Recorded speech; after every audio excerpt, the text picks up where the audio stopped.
2, drink water. Don't drink and drive. Game over! Take it light. Okay. Now you're more fluent. Mackinac, he got free! Up, Bears. So this is really good right here. Absolutely. Let's do it. Welcome back to Texas Rangers with the Boys. We are the Boys, your daily Texas Rangers podcast by a couple of pro wrestlers who love Rangers baseball. We want to thank you for making us the first listen of your day. This is your boy Kev, a.k.a. YBK, Kevin Frazier. You know, I let my hair down today because we on the show are letting our hair down a little bit. A lot of baseball talking today, more than baseball news. We don't have a Rangers game to cover. We got some previews, but we do have some questions, some things we want to talk about with this team. And frankly, you know, it's kind of nice to have these kind of days where you can just kick back, talk a little baseball, ask a few questions, pontificate as only we can do. But before that, let's do our normal. We got to do the. Don't forget to check us out. Social media, TX Rangers WTV. Don't forget to check out the website, TexasRangersWithTheBoys.com. Oh, I caught him coughing again. All one word. I thought I had a second to mute there, Kev. I thought I had a second. My bad. Oh, shoot, man. I saw it coming too, and it was like too late. Also, I have to take a second to shout out our farmhands and just our Down on the Farm with the Boys crew. It's been a blast of the last 4 weeks. And we'll talk a little bit more about that here in a little bit. But I just want to shout out our farmhands on the intro. Also, don't forget to check us out right here on YouTube on the Sports Fluent Network. All you got to do is type Texas Rangers with the Boys in that search bar, and then you'll see our faces pop up. And you'll know we were made for radio, but you can hit that subscribe button and check us out right here on YouTube anytime you want. As always, joining me, my co-host, the 300-pound manimal, a.k.a. Bull, back at home, as we can see from the travels. I've had to change my placement at the house here because last time I was out, I got a nice phone call in the middle of it that I had a water flood in my living room, which, I mean, least surprising thing that can happen in my house, for real. Like, I mean, if you like, there's been times where, because I have a sunken living room here in my house because it was built in the 70s and that was what they did back then. But anyways, like there's been times where enough water has rushed in here where I thought about maybe going out and just getting koi. Yeah. Maybe making a nice koi pond in the living room instead, you know, like damn the smell, you know, smell be damned. Whatever, let's just have a koi pond. But no, so I had to change the placement up while everything's drying. Hopefully, next couple of weeks, I'll get this drainage project that I'm having done that was supposed to be done by the time I got back from Pennsylvania this last time, but they haven't really even gotten started yet. So a little bit more extensive than maybe my guy thought here that was doing the project, but that's all right. It's not that, you know, I'm not worried about it. But anyways, once I get that done, I'll be able to get some carpet back in. Then I'll be able to set back up like a normal human being again. But until then, enjoy all the pictures on the wall. Kevin's up there probably a couple of times. Yeah. So anyways, enjoy all those pictures. There's some really crazy celebrities on the wall. So, you know. Yeah, it's a nice look back there. It's a nice look. Yeah. You know, I got started on those mixed towels, and they're like addicting. Yeah, it looks it. That's just one side. Did you tell him anything about social media, or I haven't even started that? Like, I didn't even get that far. I was telling him all about my flooding problems. Yeah, you know, you got. I mean, we don't have a game to talk about. The people want to know about the flooding issues in my house. Well, and now they do. Now they do. Everybody knows. They want to message you about it or like ask you. Yeah, hey, if you guys do carpet or not carpet, I don't want carpet. I want like some sort of like you know, like waterproof flooring. Yeah. So if you do love carpeting or flooring, get with the Manimal here. If you're local in town, I guarantee you that if you reach out to me about carpeting or flooring, I will use you 100%. Unless there's more than one, and then you got to set up and you got to just, you know, sell yourself to me. But that's a Manimal promise right there. If you reach out to me about flooring, I will use your company. There it is. There you go. Yeah. And, the best way to reach out to me is Manimal Bull on Twitter, Instagram Manimal300, or both Facebook and TikTok at Bull Pro. We all know the best way is Facebook, though, because I'm old. I'm an old man. I'm a 42-year-old middle-aged man. Obviously, Facebook is the best way to get a hold of me. 100%. Yeah. 100%. So I thought we would start the show, right? But then I remembered that we do one other thing. We do. Before we start the show. So Yeah. I have to tell all the great listeners about Matt War Pro's October 18th 2-year anniversary show, 2YA at Martin House Brewing Company in East Fort Worth. It's going to be a big time. Looking forward to that dog collar match. I will not be there because some things came up. We talked about this last night. But anyways, don't let that deter you from a great night of pro wrestling, because Matt War Pro, if nothing else, gives you a big-time wrestling feel with big-time wrestling matches that makes you feel like you're at an actual professional wrestling event. So come on out on Friday, October 18th, for a big event with Martin House Brewing Company, Matt War Pro Wrestling, Starry's Ice Cream, and the whole gang will be there. So you should be there too for Matt War Pro on Friday, October 18th at Martin House Brewing Company. So, you know who is not in first place right now? The Texas Rangers. No, they're not. Do you know who is still hanging on with a 2-game lead over the Rangers Nukes and a 4-game lead over Wash and Josh's Candy Shop? The boys are still in first place for the entire so far season of fantasy baseball. Wire to wire. Well, it's getting close because we were up by like 18 or something at one point. And Ranger Nukes and Wash and Josh's Candy Shop have been coming on strong. And a few injuries too, as you would expect in the MLB, has caused some difficulties for the boys. But we've been holding out strong. 2 games up, and I think we're coming into the playoffs. Honestly, it's been a blast, and I just wanted to shout out all our guys. Well, you guys all remember this. The way that it will be is if the boys do win, I will take all the credit. And if the boys lose, it's all Kev's fault. 100%. So, 100%. you know what? You take that with whatever grain of salt you want. Yes, 100%. And it has been a blast. Honestly, like I really liked fantasy basketball just because it was like so day to day, kind of like fantasy football. It's like all one day.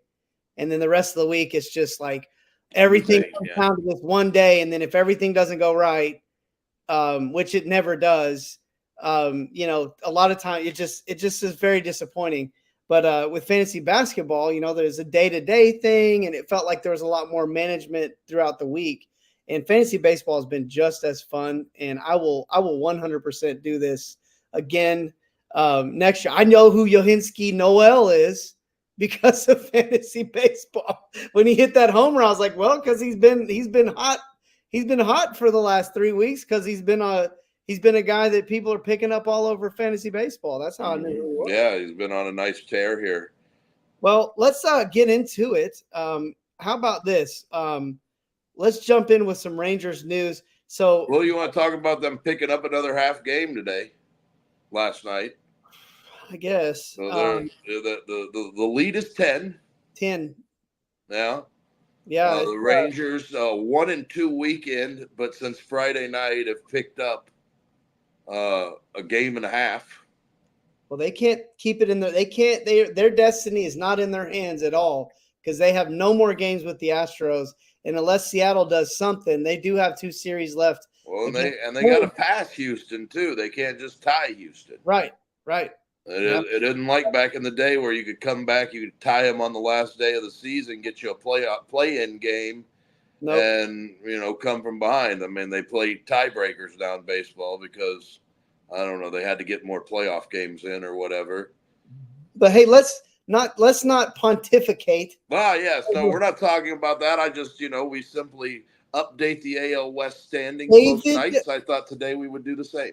David Robertson ties Mariano Rivera, and it's one of the most quotable articles I've read in a long time. Hey, you know what? You tied Mariano Rivera on a strikeout list. You can say whatever you want, I think. I feel like it's better that I didn't hear him say it, because it could be totally taken out of context, the things that he says in this interview. So I'm going to give you how I read it. So that way, I can totally take David Robertson completely, probably the wrong way. Please. But when they told him about it, he said, "It's pretty cool. Yeah, it's pretty cool. Like, okay." And then he says, "For 6 years, I set him up for 500 strikeouts," talking about Rivera. 602. And he says, "It was me throwing all those innings before him. I set up the Hall of Fame career, man." It was me who got him there. He just had to get a few outs at the end. I'm not reading anything else in there to make I would say, after seeing the interview myself, that there was maybe 99.999% tongue-in-cheek there from David Robertson. But I like that the way that you kind of depicted it there, as like David Robertson is like the superhero, and Mariano Rivera was like, I mean, it was all Robertson. Literally brilliant. It was like the ultimate, like, you read it like he was the ultimate super villain, where like it took like it would be like the Joker being like, "Hey, Batman," and like telling the whole story of how it meant to be, or whatever. Well, how he was the hero the whole time. He was the hero, yes. Yeah. Even though everyone looks at Mario, 100%, 100% on the ballot, first one ever. I mean, yeah, he's the hero. I mean, listen to David Robertson though. In those years, he was in New York. He only had one season where he kind of looked like he had a tough go at it. He had a 281 earned run average during that time, averaged 57 games a season in that time, and then 56 innings, 75 Ks, and he had a whip of 1.215. Honestly, man, like 12 strikeouts per 9. I mean, just an absolute stud. In 2011, in 70 appearances, he had a 1.08 earned run average, had 100 strikeouts in 66 innings, dude. I think like a real question to ask, I mean, at this point now in his career, with him getting to the point where he's 38, 39 years old now, is David Robertson, is he a Hall of Famer? I honestly think it's worth talking about. He's borderline for sure, right? Listen to this. Hold on. This is crazy. I don't know if I've read stuff like this before. In those 66 innings pitched, he didn't even give up 10 earned runs. He didn't hit double digits in earned runs for the whole season. He gave up one home run in an entire major league season. He gave up one home run. Dude, wow. Wow, that is a wild statistic. We look at stats all the time, right? Like, we look at them from minor leagues all the way up through major leagues, and I don't know, man. This is a pretty as dominant of a season as there ever been. I mean, that's Bradledge with the Phillies and 8, like those kind of numbers. That's a wild. I didn't know he had a season like that. 1.08 earned run average. Hey, I would 100%. After watching him play for the Rangers, I've never really watched him like day in and day out. Right. The guy is just a freak, an absolute freak of nature when you're talking about what he can do on the mound, his mentality, the way he sets pitches up, sets hitters up and makes them look silly. The way he just can move around the strike zone, because this stuff moves a lot. And how many times have we watched guys like, say, Jonathan Hernandez, who have the same kind of movement, but just can't get control of it? I mean, this guy is floating balls all over. Yeah, well, and I think like one thing maybe that he probably would give Mariano Rivera a little bit of credit for is teaching him how to throw that good cutter. Man. And just having that good cutter in his back pocket his whole career has really been just, a lifeline that, not a lot of people have. And I mean, you how many times you see that ball that cutter that he throws, it ends up right in the middle of the plate and the guy swings through it. Because it's like, it doesn't know where it's going, and then it floats right across the middle of the plate. Yeah, I mean, he had some really good seasons as a closer, but man, really just a stellar bullpen arm. Yeah, solid hand. Yeah, solid hand back there for a lot of years, and still to this day. I mean, like he's as reliable as anybody in the Rangers bullpen, and hell, I'll say it, he's been as reliable as anybody in the Rangers bullpen for the last 5 years. I In can this agree one with year that. that he's had this year. I Well, mean, how Kirby hard Yates has been the only guy that's been more reliable. how hard is it for relievers to be, we've been saying it since we started the show, to be consistently good year over year over year, and this guy has been able to do it in every kind of role that he's ever been asked to do. And I mean, hats off to him. Glad to have him as a Ranger. Would love to have him back next year, and hopefully we can put a better team around him, because I'd love to have David Robertson back on my team in 2025. Well, and there's a mutual there, right? A mutual option. Mm-hmm. So Yeah. mutual or player, something like that. But there's a chance that he'll be back. And I mean, I don't think that there's been anything about this season that he hasn't liked here. I just, they could have won a little bit more probably. Of course.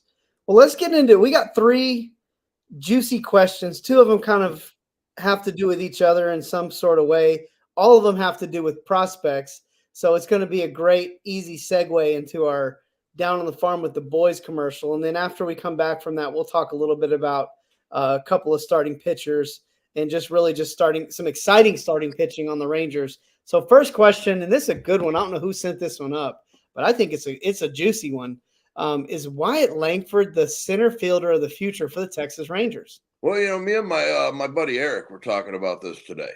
Yeah. And me and Eric, we talk good baseball every day, or not every day, but every time that we talk baseball. And he was like, is Wyatt Langford the future center fielder for the Rangers?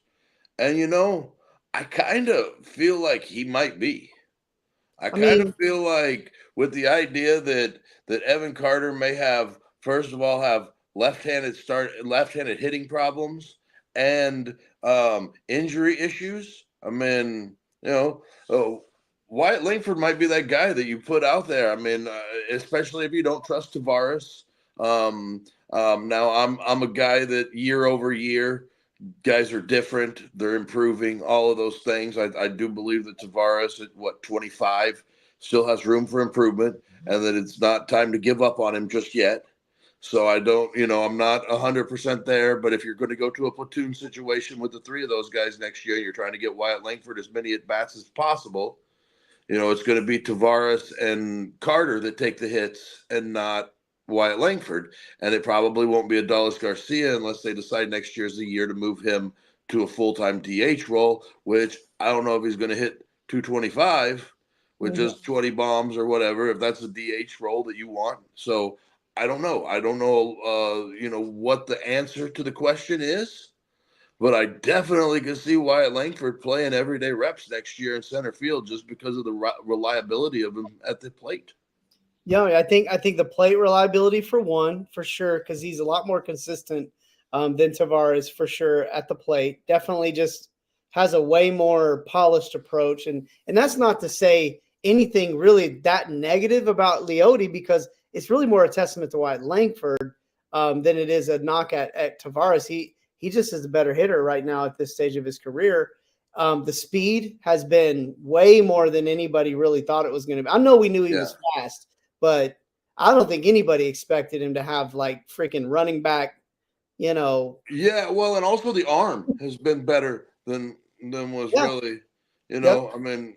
I also feel like he's safer in center field because at left field, he's so fast. I always worry about him flying in. He's so big too. Flying into the stands or hitting that wall. Just I don't know. I like him out there in space a little bit. And again, if he turns out to be the hitter we hope he is, let's hope he's, if he is a center fielder, let's hope it's for 4 or 5 years and then move him and on. also I don't think there's anything now. Sorry, I didn't mean to. No, you're good. But I don't think there's anything now that says that he can't play right field too.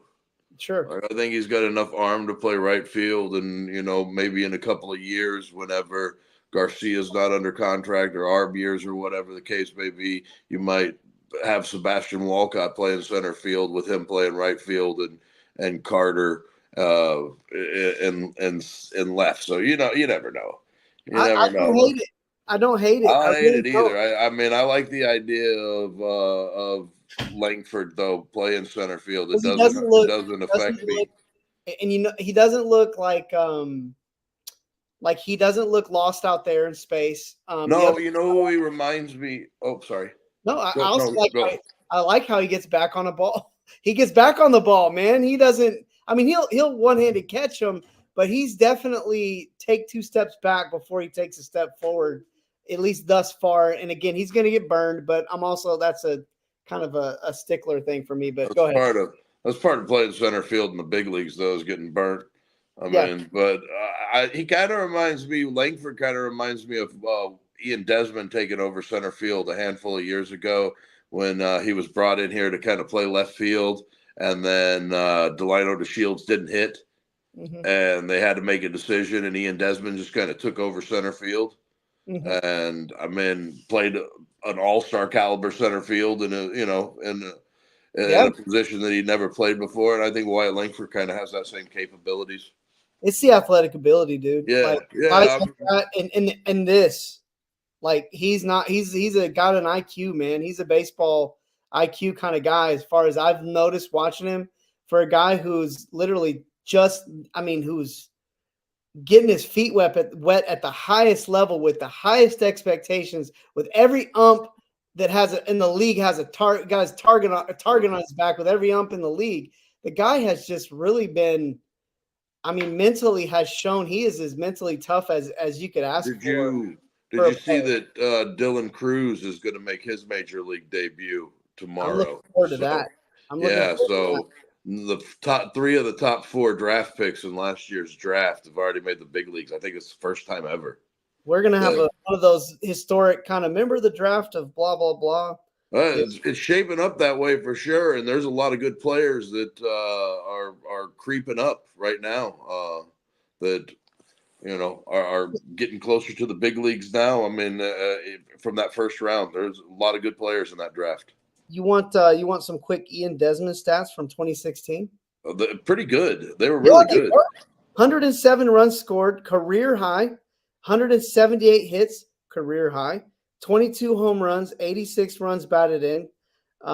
Let's see here. Also, too, he slashed career low. No, it wasn't. I'm sorry. And then he had a 285, 335, 446 with a 782 OPS. So heck of a ball player for the Rangers. Let's see what that 2000 got him that big contract in Colorado. It sure did. And he had a tough year that first year, but then he was pretty good after that in Colorado. And then he had the COVID thing and kind of went away. Yeah, he decided not to play during COVID and take it. Yeah, good. Take run. Well, I have a quick thing. This is totally random, totally off the cuff. But is the Ohtani scenario, what Ohtani's doing this year, is it noteworthy? The guy did 40. He just went 40-40 in 120 games. Yeah, he's got a legitimate chance of going 50-50. I want to say he's projecting 50-50. Well, I really think he is. Judges projected at 63 home runs, 64 home runs, something like that. And Ohtani's at 40. I think he can get 10 in a month and a handful of days. It to me feels like he's kind of just toying with baseball. It's so good. Yeah. I'm not pitching this year, and I know it's going to be tough to win the MVP because I'm only a DH. So why not just go out and do the one thing that only 5 other people have ever done and then maybe do the one thing that no one's ever done. No one's ever done. Yeah, if he goes 50-50, he might actually win the MVP. Has anyone done 45-45? I don't know. Was Soriano's 45-45? I don't think so, man. I think he only had 42 home runs. But anyways, I mean, you go 40-40, that's impressive. But you go 45-45 or 50-50, I mean, like I read something the other day that like I wanted to be mad about it, but I couldn't be. It was like that Shohei Ohtani is the greatest living baseball player. Like now that Willie Mays is dead. And it's like I totally want to be mad about that, but I mean, honestly, right. like I'm not gonna argue with that, bro. Like what Ohtani has done, and again, we're like very anti-fanboy, fan out, like we call it marking out. Like we're kind of like hard to win over, both of us. But like honestly, man, like this is one of those players that like I'll tell my kids I saw. Well, like hopefully, like your grandkids and stuff. Yeah, like hopefully Barron will get to see a good amount of his career. Well, but like they're not going to be able to say they saw him in his prime and see him like bro, we saw a guy do something that the greatest baseball player of all time, as far as like fame wise, maybe in terms of Babe Ruth and changing the game. I mean, we saw a player like that, a guy who literally came in and did things that have never been done, not even close to have been done. If he was doing it at an above average level, it would be impressive. Yeah. Like if he was hitting 20 homers, batting 260, and going out there with like a 3.70, 3.5 ERA, 4 ERA, even 4 or 4. Like I mean, just keeping his team competitive every fifth day. Yeah, it is something to behold. The fact that he just went out there and decided I'm going to go do 40-40, and then put it together in a time frame that no one has ever done it in. All right, so let me give you the 40-40s. Like so, the Ronald Acuna one is pretty special because he was 40-70, 70 stolen bases. Soriano had 46-41. And then we had that's it. I think we had 42-46 from A-Rod. So like no one's really been close to 45. I guess Acuna is the closest one, but no one's done 45-45. I think he's gonna get it. I think he's like one of those guys that can be like, I'm gonna get it. I wholeheartedly believe he'll get to 50-50 and be the first 50-50 guy. I wholeheartedly believe it. I mean, like I said, I want to argue that fact, and I want to be like, no, my guys that I grew up watching are better than him, but they're not, and he's insane. There's just no way around it. Don't like to have to like him, but you just All right. Well, we got a couple more things before we take a quick break. So Evan Carter, we kind of tossed his name around. For a guy who this time last year, the stock couldn't, well, maybe a little later, I guess over the next month from now till the World Series, a guy whose stock couldn't have been higher, probably the most highly thought of rookie prospect going into 2024, that you could have possibly had. Mm-hmm. And then now we're having conversations of like, is he going to even be a full-time starter? Is he going to be a platoon guy? Can he stay healthy? Yeah. Well, I mean, when you look at his tenure as a pro baseball player, I mean, there's a lot of injuries on there, a lot of missed games, a lot of back-related problems that have happened since Hickory High A in 2021, and I mean, he ran into some problems. I think it was down east actually that he ran into back problems. Then he had a really nice season at Hickory where he only missed a handful of games. And then last year missed about 20-25 games with Frisco. And then this year kind of missing the whole season. I mean, hampering little things. Are they going to be injury concerns down the stretch or in the future? Or are we looking at Evan as kind of being one of those guys that he had a season that was, just injury plagued this year? He's a young guy, should be back healthy next year for spring training. Well, wouldn't see any reason for that not to be the case. But, you also don't want to see it turn into a Jerks and Profar thing that happened a handful of years ago when he decided not to have the surgery, comes back, ends up needing a surgery. I mean, I don't know that there's anything that Evan Carter needs a surgery on, but, I mean, we're talking about discs for, 4 years now with going all the way back to 2021. So, I'm not saying that those are the cases. I'm not saying he needs a surgery. I'm not saying that that's the case. I'm just saying that if whatever the case is, he needs to have it done now and not miss extended time and let his career take, halt in the middle of the uprise because he was too overbearing or too eager to have a surgery or to have the proper healing time or whatever the case may be. But to me right now, I mean, my opinion hasn't changed on him. I mean, like, I'm still bummed, like, that even when he was healthy, the Rangers had to go out and make a trade to bring Robbie Grossman back. So, I mean, as of right now, Evan Carter, I mean, he's going to play on the Rangers next year, that's for sure. But, in what capacity, I don't know just right now. I mean, could it be a platoon against right-handers only? Don't know just yet, but we'll also see how his progression goes next year and see what kind of player he is when he comes into spring training. Yeah, I think the injury concern is a big one for sure. I mean, I believe that it's possible that he can get past that. What I'm concerned about is the 111, 172, 111 slug, 111 batting average, 284 OPS against left-handers in his 27 at-bats. Rangers gave him every opportunity to just show some level of improvement. And I just guess I don't remember. They probably protected him, I guess, from it in 2023. No, it was there. He was like 1 for 23 or something like that in the playoffs against the against gosh, lefties. yeah, it was really bad. Yeah, it wasn't good at all. I mean, I remember they would go Grossman to start games, and then the moment that the Rangers got to the bullpen, they would go to Carter to replace Grossman. I mean, so it wasn't like it was good last year. I do believe he had one big hit with runners in scoring position off of a lefty. It wasn't in the regular season because in his 10 games in 2023, he did not get one hit against left-handed. He only had one walk. He got on base one time in his 10 at-bats against left-handed against left-handed pitching. So obviously there was a lot of protection going on as well. And I mean, rightfully so. And I mean, again, there's going to be a time where he's going to have to sink or swim, and I imagine that he's going to swim.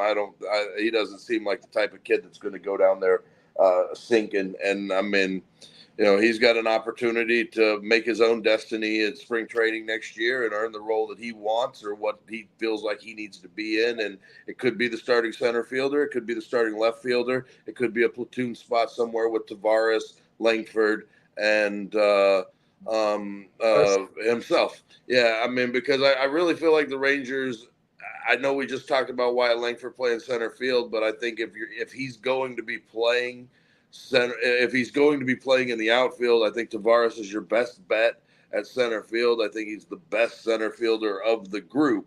But at the same time, I don't mind him in right field because he's got a good enough arm to play out there. And I mean, in left field, he would probably overachieve just because he does have a big arm and he can cover tons and tons of ground. I also would hate to see the Rangers go get a veteran bat that can mash to stick out there in left field as well. Because I don't know if I can 100% say without a shadow of a doubt that between Carter, Langford, and Tavares, that's going to be enough to, along with Garcia, what we saw this year.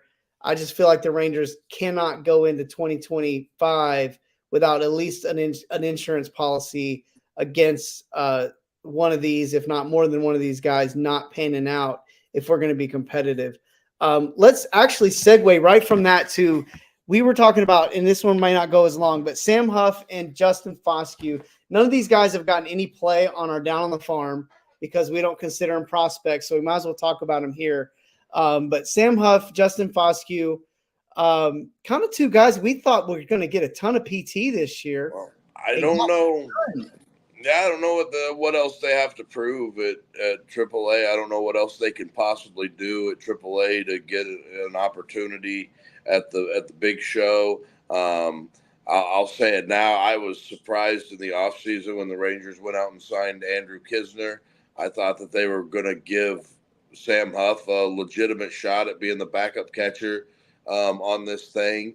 And, I thought maybe the power would come through at a certain point in the season and probably would have, helped a ton with Heim struggling the way he was. But, you got to make moves that you think are right for your team. And the Rangers thought that they needed a veteran backup catcher. And, there's not a bunch of great ones out there anyway. So it is what it is. We laughed about Hedges last night on the show, so it's not like, it is what it is. But at the same time, I was really expecting Sam Huff at some point to get some opportunities to see if he is a big leaguer or not this year. And there's no option left for next year. So if he doesn't make this team out of spring training, they're going to have to expose him to waivers, and they're going to, that's not exactly what they were wanting to do, I don't think. And, and with Foscue, Foscue's got plenty of options, and, this is his first year on the 40-man roster, so it's not like they're in a super big hurry with him. But what does Justin Foscue have left to prove at AAA? Especially with the struggles the Rangers have had at the bottom of the lineup. The guy is a pro hitter. I don't know. Yeah, he sports 900 ops at AAA every year that he's been down there. I don't know what else he needs to do. He's versatile. He can play multiple positions. He can DH. So I don't know. I don't know. When you need a stick, you need a stick. And I don't know. I don't know exactly what the deal is. And I know he plays a position that the Rangers are kind of, pretty set on, but they haven't had anybody that could hit all year. So, if you got a hitter, let him hit. Yeah, put him out there to hit. I don't know. I don't know what's going on there, and we don't know, but we definitely wanted to bring it up because these are guys that I believe that we both feel like would be great guys to get some playing time down the stretch here, especially since the Rangers, since we just got through talking about all of our 51 prospects we talked about over the last 4 weeks in this Rangers organization on our exclusive content Down on the Farm with the Boys. We cover all things Rangers minor league. 51 prospects got talked about, and just last week we did our top 10. The show went over an hour and a half, so we normally have a very strict time limit. We got to cut it off at, before an hour, yada, yada, yada. We just hit the record button. We talked prospects. We talked baseball, and we went as knee deep as we could. And over the last 4 weeks, it was a lot of fun. Big shout out to my co-host for all the work he put in, and thoughts and prayers for his allergy situation right here. Having to hit the mute button every 5 minutes to sneeze or cough. But no, man, it was fun. We had fun. If you don't go check it out, you're really missing out. Just $1.99 a month on Spotify, or you can go to our website, subscribe there, TexasRangersWithTheBoys.com. All one word. And make us your one-stop shop for all things Rangers, organization-wide. Go do it. So the Rangers are heading to Chi-Town. Yeah. It's their turn to beat up on the White Sox. Yeah. As every other team has gotten this year. They've all gotten their chances. So this year or this week, it's the Rangers' turn to take their shots at the White Sox, and they're gonna send Andrew Heaney to the hill tonight, and he's gonna be opposed by Garrett Crochet, who couldn't get anybody to extend him before the trade deadline or whatever. So he's still there with the White Sox, and I imagine this off season he'll probably get traded somewhere. So the Rangers, Heaney, man, I think Heaney's been a dog all season for the Rangers. I don't care what the numbers look like. He's been out there competing for this thing. They haven't scored runs for him. So I've got nothing but love for what Andrew Heaney's done in this rotation this year. He's been a real solidifier, and every time they needed the ball, every time they needed to give him the ball, he's went there, took it, and given them 5-6 innings. So I got a lot of respect for what Andrew Heaney's done this season, in a season where it's been kind of, down for Rangers in general. Andrew Heaney's been a real bright spot, and might get himself paid even. I mean, because there's got to be other people that are taking note of it if I'm seeing it. Yeah, you definitely think he's going to. Now, the next starter on Wednesday, this is pretty exciting. I think we're going to be looking at the second coming of Jack Leiter his major league debut season. It can't get much worse. Honestly, if you don't remember the episode, I went to his first start, and it was he kind of had the worst.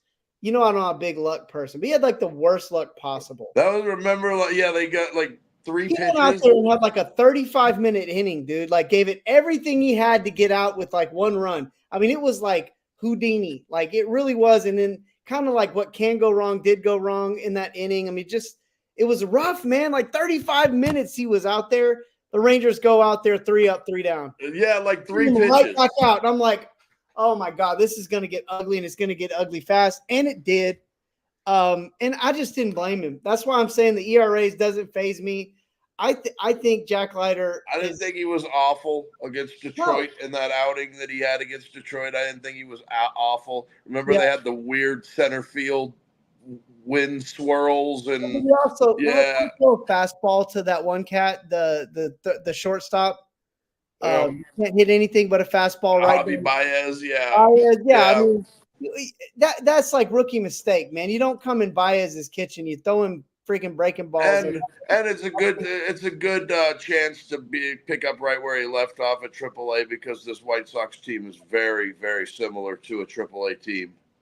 Yeah, that's actually a great point. They are. So, I think it's a good chance for him to come out. I think he's going to do good, man. I think he's going to shove, man. I really do. I think this is the time is now. I think he's ready. He had to trust his stuff and find out that his stuff is good, and he's been able to keep the sink of his fastball a lot better these last several outings.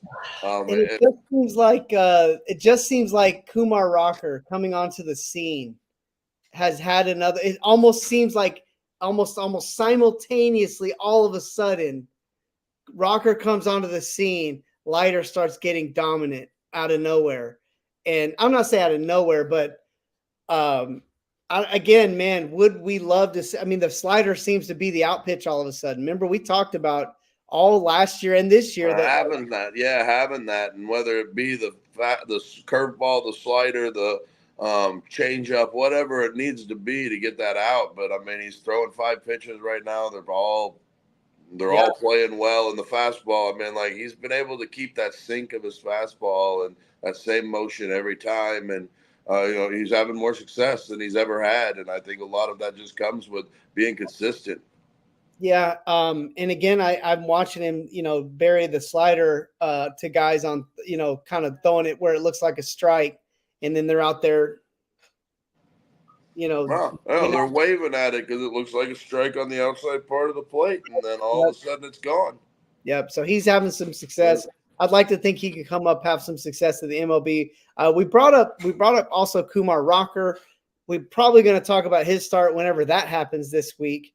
We got the DeGrom start on Tuesday. We do. So when we get back here on Thursday morning, we'll be talking about DeGrom, and we'll probably have a Rocker start as well, because he'll probably get the ball Wednesday, unless they do something where they put him on the back end of DeGrom and just throw him out of the bullpen or whatever in his first AAA appearance, which I wouldn't be shocked if they did that. And how would that be for a bunch of AAA kids that have got to see just nothing but 99 and 90 sliders, 99 mile an hour fastballs and 90 mile an hour sliders, dude, just all night long.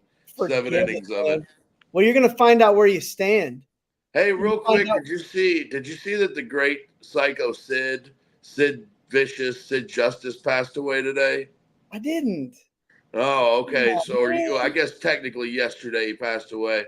I was just going to say, I mean, if there was ever a baseball related guy in pro wrestling to talk about real quick, Psycho Sid Vicious, he's the guy to talk about because, like, literally no one played more softball than Psycho Sid.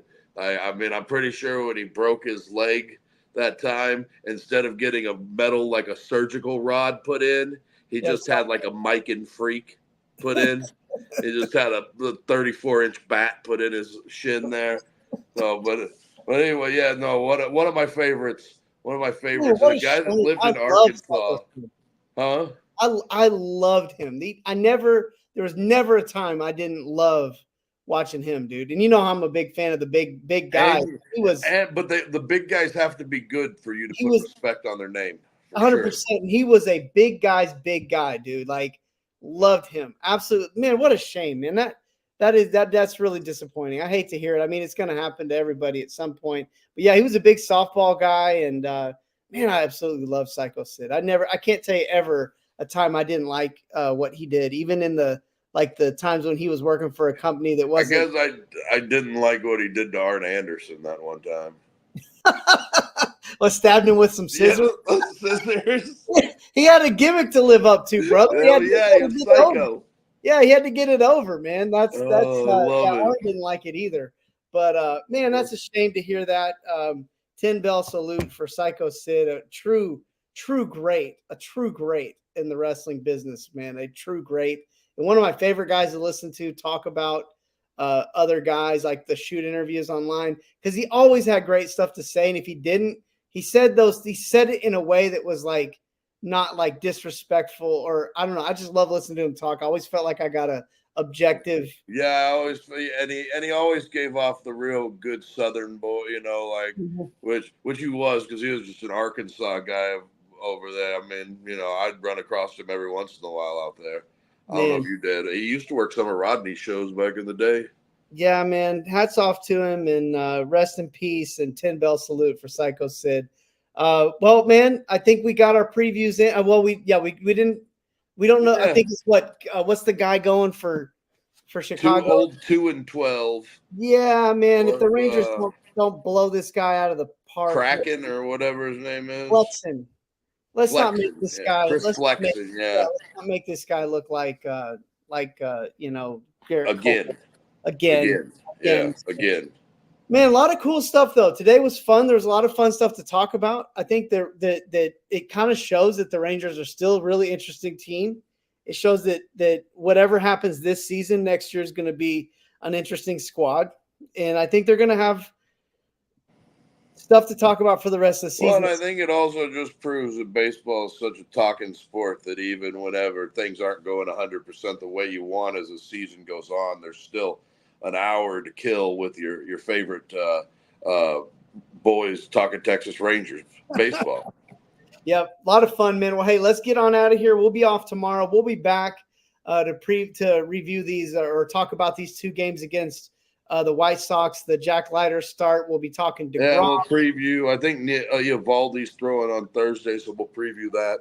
Yeah, going to be fun. And then Ohtani will probably be 50-50 by the time we get Probably back. so. Yeah, they'll have 2 games played, 3 maybe even, because they may be playing right now as we're recording. We might be celebrating the first 50-50 guy next time we meet. But yeah, a lot of history going on in baseball. And I guess if the Rangers end up out of contention at some point, we might cover a little bit of that here and there. But hey, man, thanks for tuning in. Honestly, Bull, thanks for all your work that you put in, not only on this show, but on the Down on the always fun. Yeah, and big shout out to our farm hands, man. We've been having a blast all season. Another shout out to our fantasy baseball crew, just because we've been having fun too. It's been a great season. It's going to be fun this last quarter of the year. Taking, as we'd say in wrestling, taking it home into the best time of the year in sports, which is the baseball playoffs. My favorite time of the year, every single year. And so I'm looking forward to that. So thanks everybody for tuning in. TX Rangers WTB is our social media, our website, TexasRangersWithTheBoys.com. All one word. Where you can subscribe to our exclusive content, Down on the Farm with the Boys, where we cover all things Rangers minor league. And also check us out on Spotify. You can also check us out right here on YouTube, Sports Fluent Network. Just go to that search bar, type in Texas Rangers with the Boys. We will pop up with our made for radio beards. I think we're made for TV. And don't forget, if you do carpeting or you do flooring and you want some, and you're in DFW and you want some customers, yeah, you hit me up on there and we'll make it happen. Yeah, hit him up on social media. Hit us up right here anywhere. Just let us know. We're here for you. We will see you guys back on Thursday. See you guys back on Thursday for the 300-pound manimal, for the little manimal who made an appearance for the first time in a while. This is your boy Kev. We are Texas Rangers with the Boys. We're signing out.